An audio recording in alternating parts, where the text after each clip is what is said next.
Sir 'Brahmanandam' గారు ఒక top comedian అయ్యుండి, అంటే చాలామంది డైరెక్టర్స్‌తో, ప్రొడ్యూసర్స్‌తో, పెద్ద పెద్ద హీరోలతో ఆయనకి ఆహ్, బాండింగ్ ఉంటుంది. ఇన్ని ఇయర్స్ నుంచి ఆయన టాప్ కమెడియన్ కాబట్టి. మరి తన సొంత కొడుకుని మాత్రం ఎందుకు హీరోగా నిలబెట్టుకోలేకపోయారు? దాసరి నారాయణరావు గారు ఎంత పెద్ద డైరెక్టర్ అమ్మా! చరిత్రకారుడు కదా! ఒక చరిత్ర. దాసరి అంటేనే ఒక చరిత్ర. అలాంటి దాసరి నారాయణరావు తన కొడుకుని 'అరుణ్ కుమార్‌ని' హీరోని చేయగలిగారా? నాగార్జున ఎంత పెద్ద హీరో అమ్మా! హ్మ్. నాగార్జున తన కొడుకు అఖిల్‌ని హీరో చేయగలిగాడా?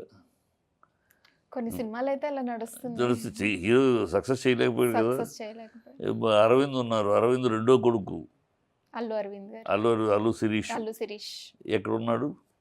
ట్రై చేస్తున్నారు. అంటే ఇక్కడ నెపోటిజం అనేది పిచ్చి మాటలు మాట్లాడతారమ్మా.